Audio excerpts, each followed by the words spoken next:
Hi, I'm Dave, owner of Futurepast Vintage Collectibles with my daughter Rachel. Hello. Like we are every week. Every week. Talking about comic book content. Yes. And we're going to talk about some today. There are situations that always make you question why some people spend a certain amount of money on a comic book. It's so true. So I want to show this real quick before we even get started. I saw this even after we decided to talk about this stuff today. So it's this copy of Rawhide Kid 141. Show that. Check it out. So if you were going through a dollar box and you saw this in 4.5 and very good, would you buy it? Not if you didn't know what I'm about to tell you. So this book just sold for this much at auction. And you might be wondering to yourself, why? No, it's not a key. It's not an important book. It's not a collected book. People tend not to even slab these unless they're price variance. That's what we're going to talk about today. So, real quick, what do we do every week? We do claim sales over on Instagram. Follow us over there, 5 to 7 p.m. Pacific Standard Time. We do claim sales, and we'd love to see you there. Yeah, we have a great time, and we sell all kinds of raw comics. So if you like high-grade raw comics, check us out. We also do occasional sales right here on YouTube. So subscribe, you'll know about them. We're not going to bother you with a bunch of videos. We're lucky to do one a week. Yes. Just so you know. So true. So we're not going to bother you. You can subscribe, and don't worry, it's not going to be pinging every day. Back to these variants. So so not just price variants. We're going to talk about a bunch of different types of variants, but I think we're starting with the price variants because of this Rawhide Kid. We are. We're going to kick it off with these price variants, and this is not. This really isn't an exception. These books are scarce, so I'm going to have Rachel real quick kind of just do a breakdown of when these price variants happen and why. So the ones we're talking about right now are 30-cent price variants and 35-cent price variants. Marvel 30-cent price variants were essentially a series of test price versions of all the regular Marvel titles, which had formerly been priced at 25 cents. Between April and August of 1976, Marvel tested out the new price of 30 cents in 6 markets. And the experiment was carried out to gauge whether there would be significant blowback from fans for a 5-cent price increase. Yep. And it looks like there's 186 30-cent variants and 184 35-cent variants. So here's what I'd like to say about that. That's 370 books. If all you collected were these, a couple things. Number one, you might have a really hard time finding copies that are slabbed. Number two, they're going to be expensive. And the price seems to be exploding and volatile. That it's not always going to be guaranteed, that it has exponential growth year over year. But they're all really expensive, and if you happen to come across one in a dollar box, you just score it. It doesn't even matter what grade it is, and we're going to show that. Here's a great example of these price variants we're talking about right now. Let's talk about Star Wars #1. There's a lot to this, so we're going to scroll through GPA. GPA is a website that requires a $120 a year subscription, $10 a month essentially.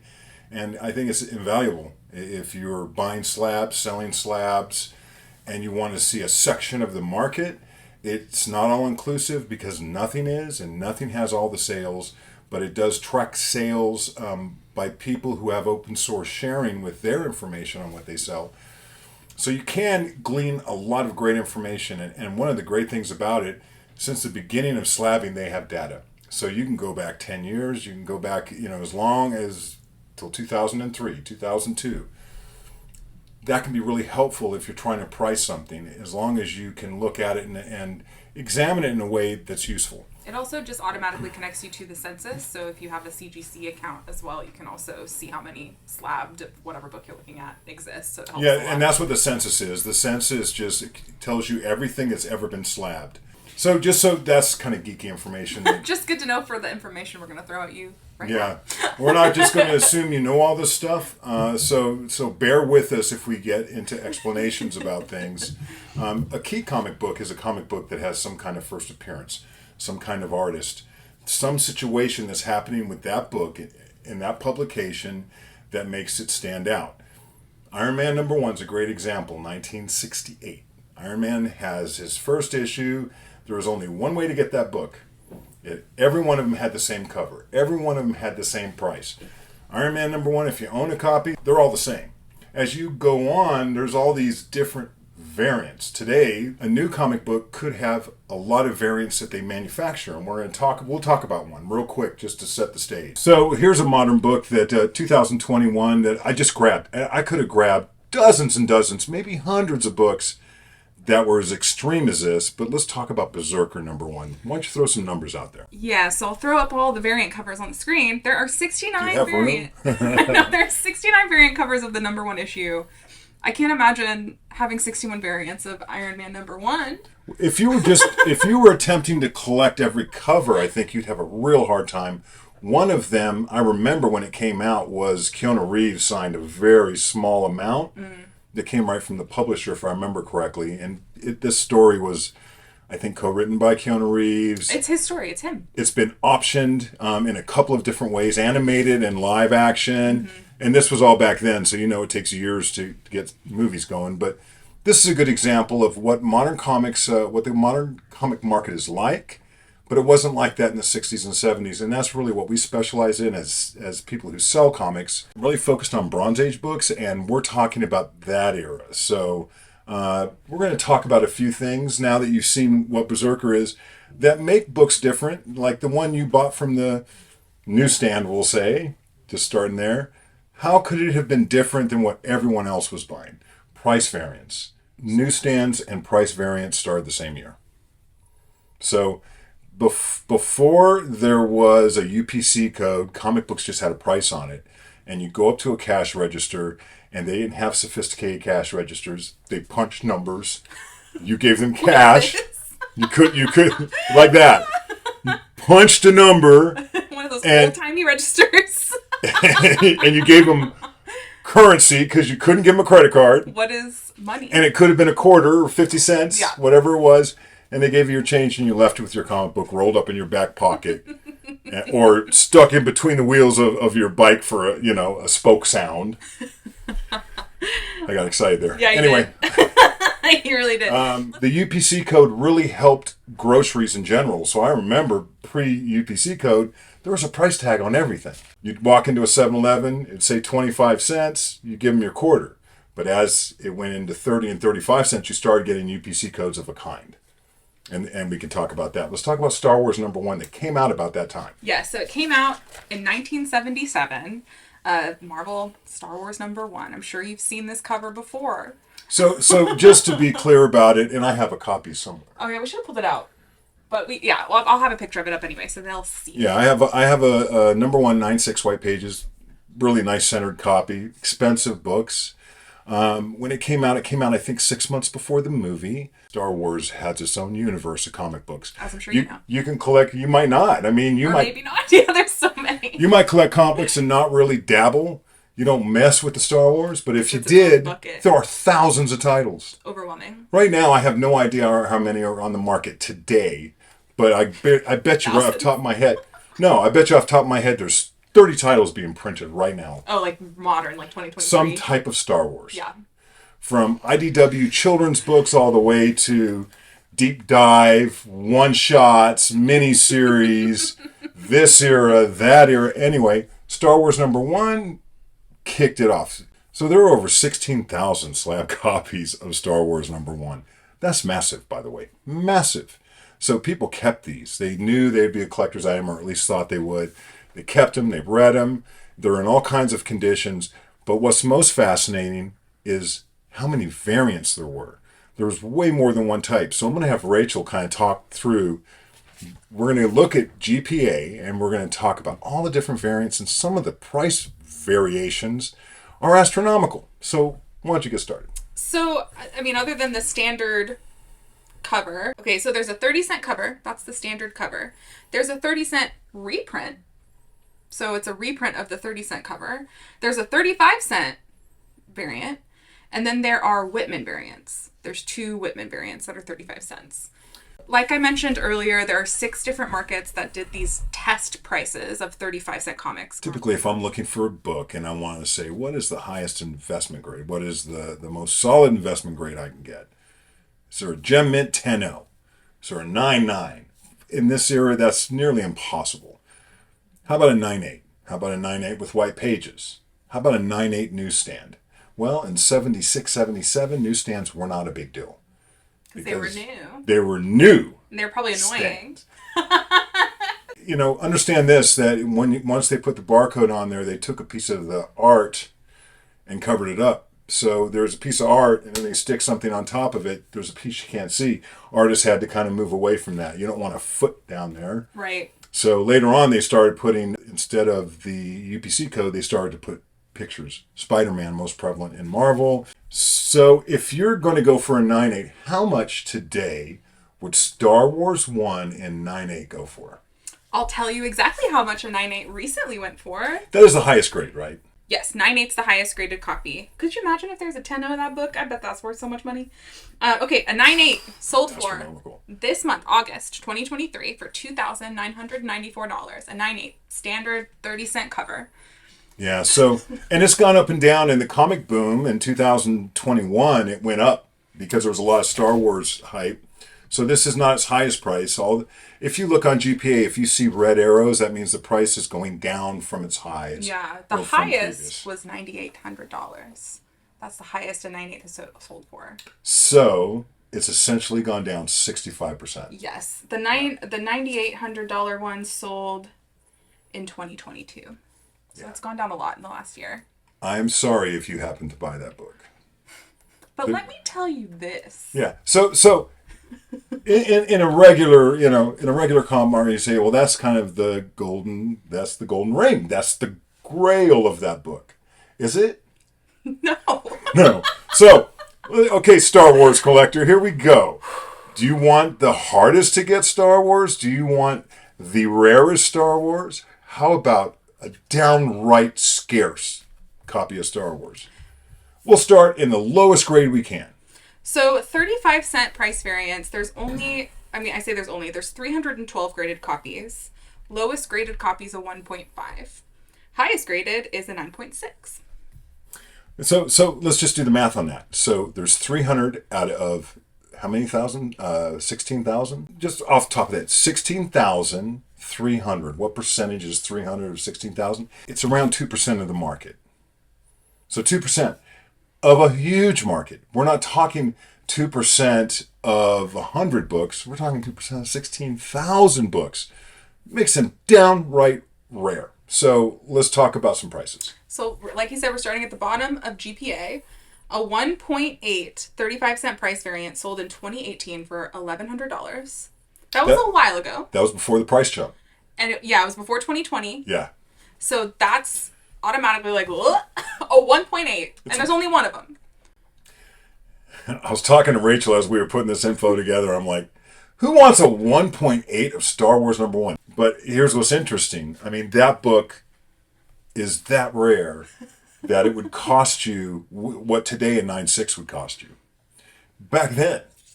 So let's 6 years ago. Yeah, let's keep talking about the higher grades. 2.5 35-cent price variant sold for $2,300 in July of 2022. 3.0 sold for $1,900 in 2020. A 4.0. 3.0. 3.0. A 4.0. We're not even to very good yet, guys. You guys are going to be shocked by this. 4.0. If you don't know it. Sold for $3,500 in 2022. 4.5 sold for $4,200 in 2021. 5.0 sold for $4,300 in May of 2023. I'm going to just scroll all the way up to 9.4. So 9.4. And that's the highest graded one, right? That's the highest graded price variant that's sold on GPA. That's ever sold that we know about. That we can see. That's been recorded. Because we say that because GPA does not show everything. So 9.4, 35-cent price variant, sold for $50,000 in August of this year, 2023. Yep. $50,000, where a 9.8 is going for $3,000. So let me ask you a comparison. Is there any variant of Berserker that you think will ever be worth $50,000? Here's what the fundamental difference. They weren't a different price, 35 cents in this case. They weren't a different price for any other reason but a market test. Do people have the flexibility to spend another 15% or whatever that is more than they are on comic books? And it was a very short time window. very small part of America. And the people that got those comic books are the only ones that got them. So there's only 300, what did I say, 380 or something? Yeah. There's 380 total price variants.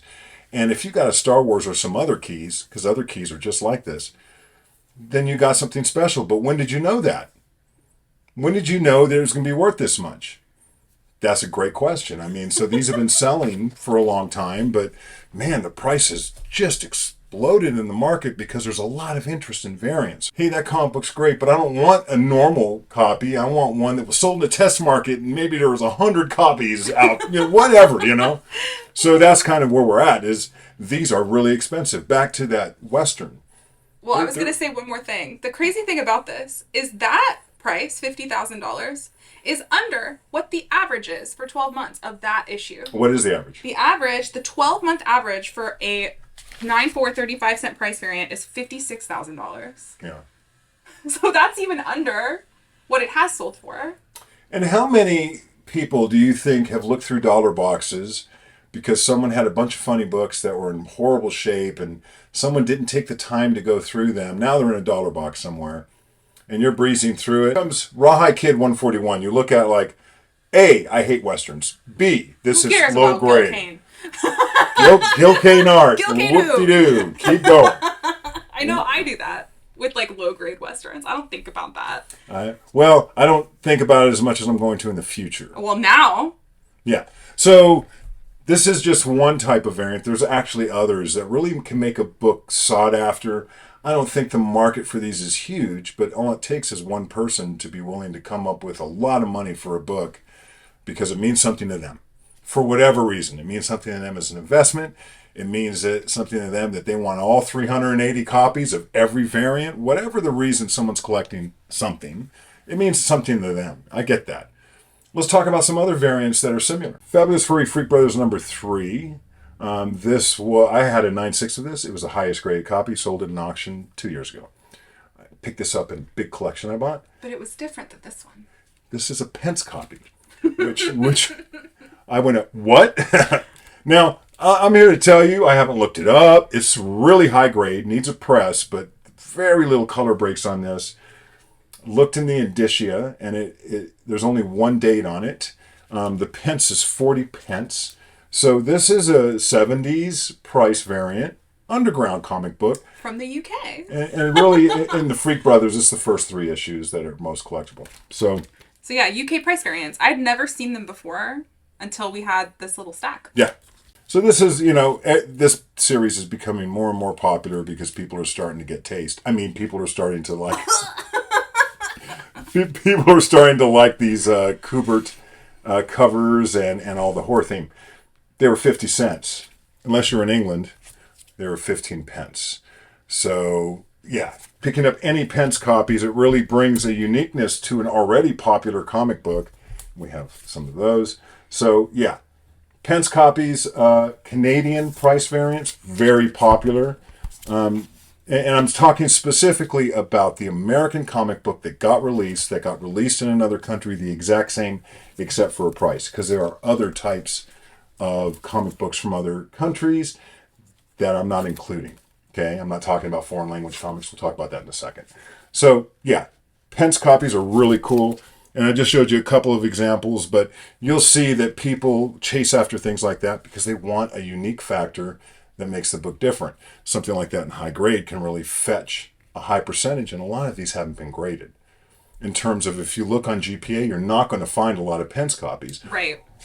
Canadian price variants or whatever they had. So I did notice that England seemed to have, especially in DC, there were some popular titles over there. Yeah. Which is interesting. So you got that. If you were to get a Pence copy, this is an interesting little side geek note. If you get a Pence copy and it's a newsstand, chances are there's a 100% chance that it's not a Mark Jewelers, and we're going to talk about those next. So there's a 100% chance because Mark Jewelers were sold on bases. They were military bases, and they weren't charging anything but American dollars. So it would have to be U.S. currency on it with a newsstand logo, and there's a possibility it could have been a Mark Jewelers. Sometimes they stamped a star on it. It could have been a thick comic that they couldn't put an insert in, so they just put a star on it.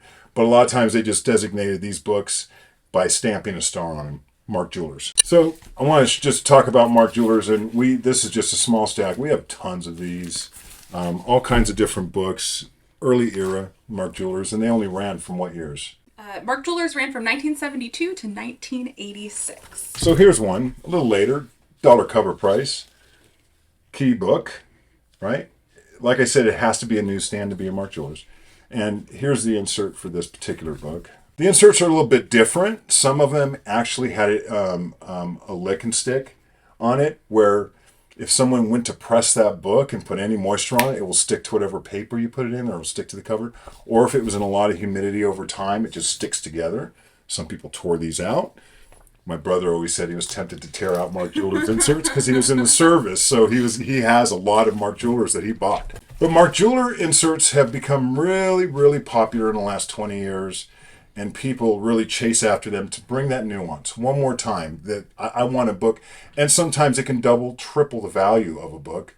They don't have to be in as high a grade, because there are some copies that don't have any Mark Jewelers. You might have the only copy of a Mark Jewelers that's known. You're not going to have the only copy that's out there, but if you have a high grade copy, you get slabbed as Mark Jewelers, I guarantee you're going to get more, sometimes significantly more. Mm-hmm. Like a key like I just showed, if it was in grade, that book would go for a lot more than the regular copy, because it's a common book. That book is common. I've had 5 copies at a time back in the day when it came out. I was, because that was a big deal. Punisher and Daredevil in their first cover together. Mm-hmm. So as Mark Jewelers were coming out, there was predominantly comic book stores were small. People tended to buy their comic books in grocery stores and in other places. And when did direct happen? Direct sales started in 1979. Yeah. Don't hold us to any date that we give you.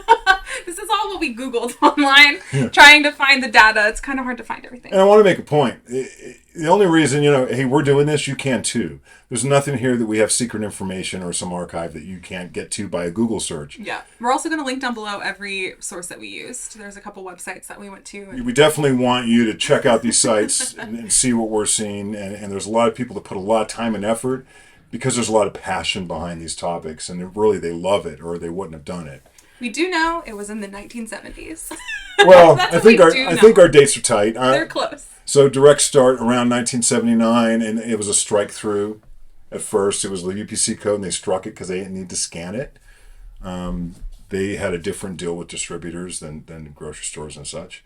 They could return books. There's all these different nuances to that. When I was coming up and collecting, I didn't like newsstands. I liked direct more. At least I had a picture on there of a comic book character or whatever.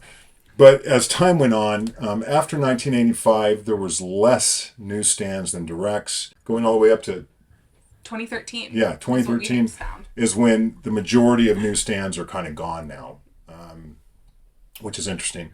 So if you were to find a newsstand, and there might be some, because I know that Walmart has some variants, and there's still like multi-packs out there. So there's still a very small fraction.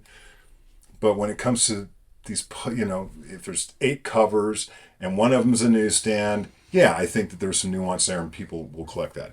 Here's an example of like just a newsstand book that's a little later. This is $1.75 cover price. I forget what year this is. I think it's 1990, yeah.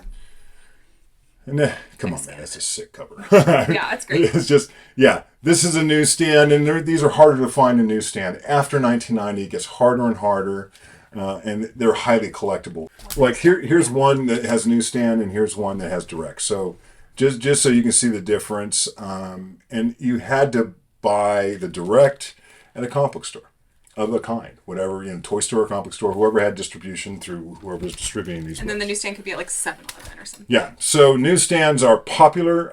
That's happened in the last 20 years.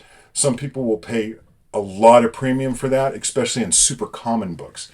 When you get a very common book that is in demand, like Amazing Spider-Man 300 in newsstand is worth more than Amazing Spider-Man that's direct. Right. I think I have that. Yeah, the direct one. Yeah, so this is going to 20%, 25% less. Because it's not a newsstand, which is crazy. Now, it really makes a difference in 9/8. There was no comic bag and board, there at 7-Eleven.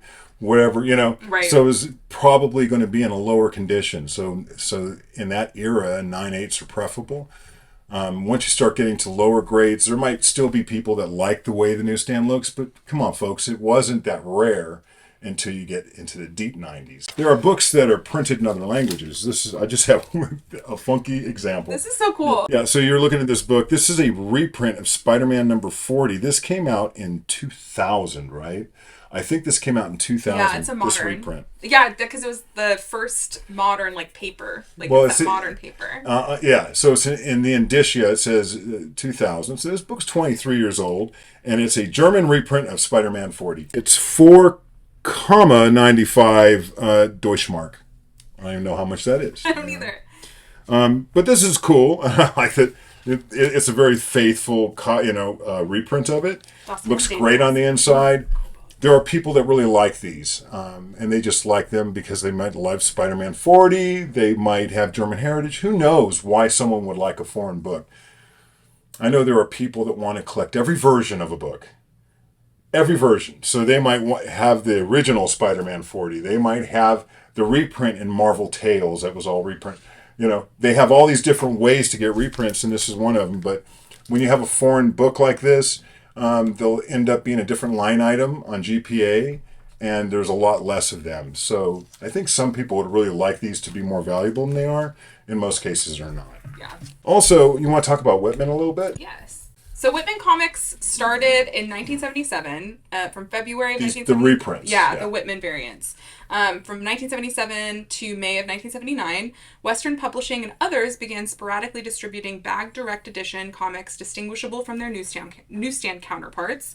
These direct editions made up 5% of the market or less, and you may or may not have noticed that some of your comics from this period have a diamond price tag on the cover, as opposed to the typical rectangles. Yeah, so we're going to look at two. One's DC and one's Marvel. So let's start with this Star Wars number 9. If you look at it, it's 35 cents. It's Star Wars number 9. It has no UPC.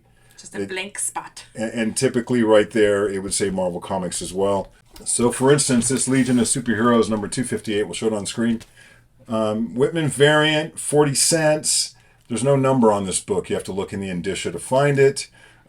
This was sold direct, where the other one was sold somewhere, Probably Kmart, multi-pack. some kind of store where it was hanging up, and it was a multi-pack. Now, multi-packs, I remember growing up in the 60s, and there was multi-packs of 60 comic books, and we used to have to fish them around to see what's behind. There'd be a 4-pack. Multiples.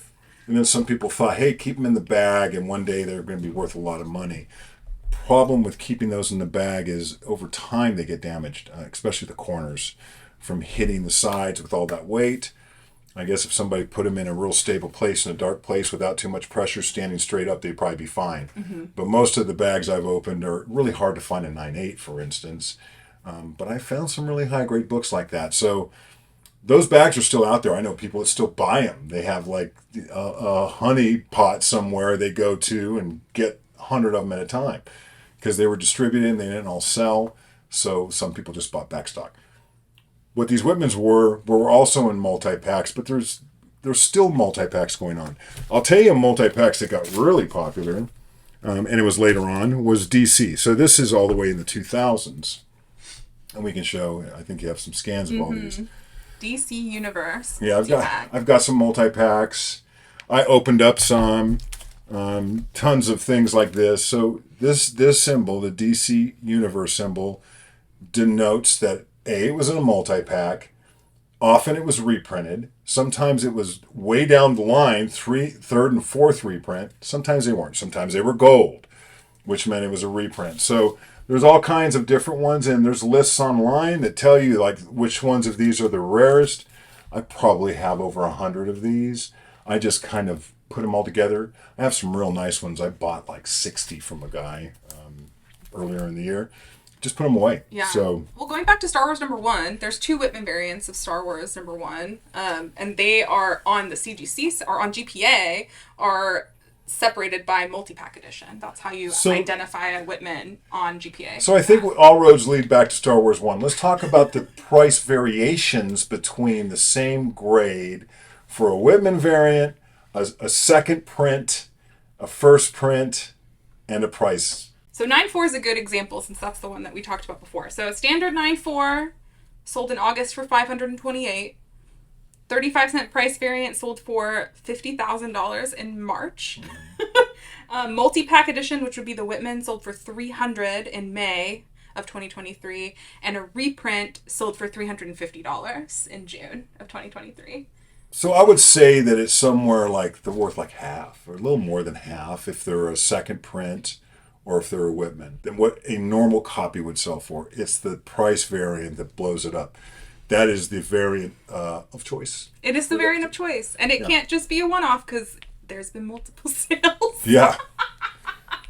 So in this day and age of like buying all these variants, there's a lot out there. I think there's a lot of opportunity for people that will dive through dollar boxes. You're looking really for a very specific time period. Between 76 and 77, isn't that what it was? Yes. Between April and August of 1976 is when the 30-cent variant was. And then June and October of 1977 is for the 35-cent price variant. Super tiny windows. There's like only so many issues printed during that time, so. When you see a circle, when you see a star, when it just looks funky, research it. There might be some gold in some of these dollar boxes that people aren't paying attention to. It could be some old Western book. Yeah. It's really a very small window of time. So you know that when you get an older book, you look inside on the first page and it tells you what year it was published. If it's a reprint, it will have a second year after it. Look in the indicia. Don't be afraid to open a bag and look at a book. If you found a price variant and they want $1 for it, I would not haggle. I'd buy that book. I don't care if it's detached at both staples. Buy it. Figure it out later. Don't lose it to someone else because you decided you want to pay 50 cents for it and not $1. So there are some other things I'm going to just bring up. If you collect older books, you can collect only pedigree books, and now they get gold labels, where you only want them from known collections because oftentimes they're the best examples. Not always, but oftentimes. You might only want to collect books that were file copies that publishers kept, and this was an old practice, and not every publisher did it, where they kept certain copies and they never distributed them, so they were uncirculated, released decades later, and they're some of the highest grade examples. So you might really want to have file copies. You might decide you want signature books, and signature books, when I was coming up, all the way to when I left the hobby in 2003, started to change where they started to do it on the cover. And when I was coming up, you always wanted to do it either when you open the first page right under the indicia or in the center splash. You didn't want it on the cover. So, but there are people who really only collect that. Are those variants? No, but they're variations of the same book that they prefer, and they're often more expensive. Right? Depending on who it is that signed it and what pedigree it is. There are people that only want to collect books with white pages from that era. There are people that only want well-centered books. There's all kinds of things that people collect for, but in the hobby, it's good to know all these things. They make a difference. If it bores you, at least we're doing some of the research. Now you go Google and figure out stuff that you want to figure out, but the fact is there's a lot to know about our hobby. It's like drinking water out of a fire hose. So you listen to a lot of people talk about it, but you want to hear things that you don't know yet that might strike your interest. And who knows, you might have a 35-cent price variant sitting in the corner. You didn't even think it was worth bagging and boarding, like that copy of Casper I have sitting on a coffee table for the last 5 years that my grandson reads. That's not a price variant. No, it's not. And it's, yeah. So, just a book. But you might have books laying around that are worth a lot of money. So you should check that out. You should. All right. So that's it for this week. We'll see you next week. See you later. Bye now.